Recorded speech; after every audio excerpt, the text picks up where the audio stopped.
Today, I am going to build a DIY generator step by step. Stay tuned to find out how I built it.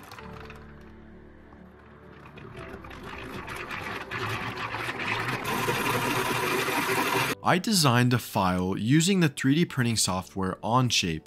The gear ratio between the crankshaft and the rotor is 4.75 to 1. Firstly, I built the rotor, which contains 8 slots for permanent magnets to slide in.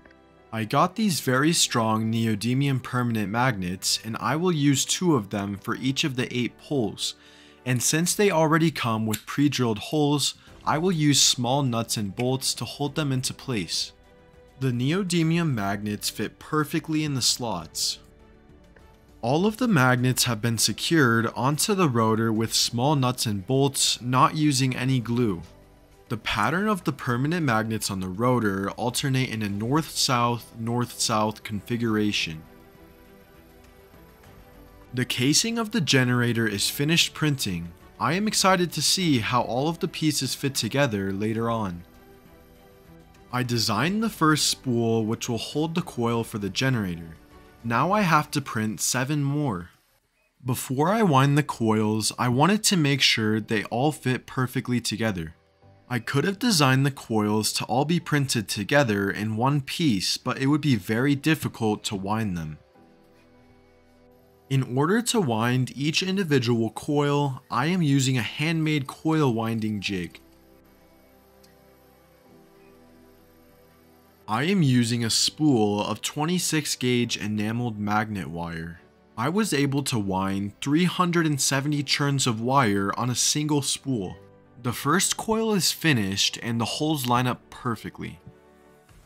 I am using some small stainless steel nuts and bolts to hold the coils in place.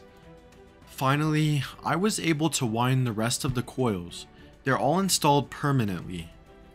The generator is beginning to take shape. I was able to fish all the coil connections out through the bottom of the generator. I am checking the spacing between the rotor and the stator, and it looks good. I cut out end caps for the motor from see-through plexiglass. I will be using some stainless steel threaded rods to hold everything together.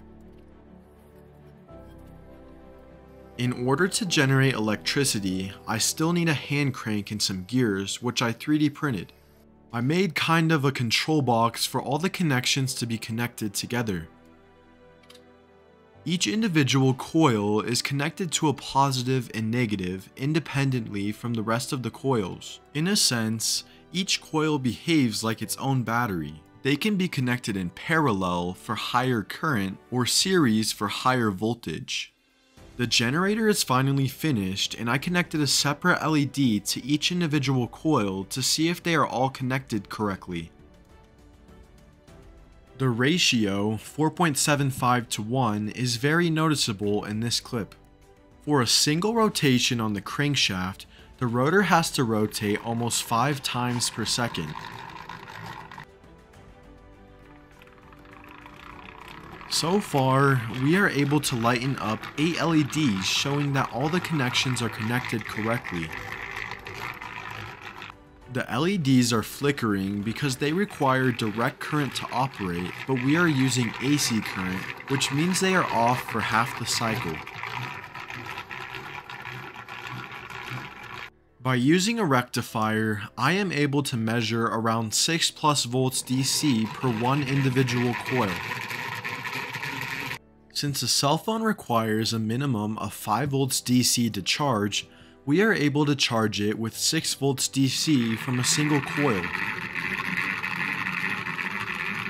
With all of the 8 coils connected together in series, we are able to generate 75.8 volts AC with only 2.5 crankshaft rotations per second.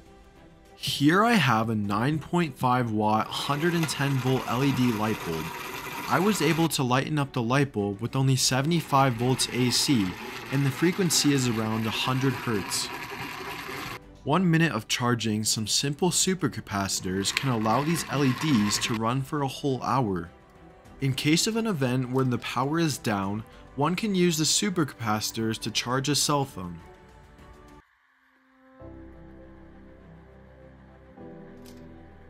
Here I have a 12 volt dead battery. It only measures 0.2 volts DC. I am able to put charge into the battery with the generator. If you like this video, please hit the thumbs up button and subscribe to the channel, as it helps support me make new videos just like this one.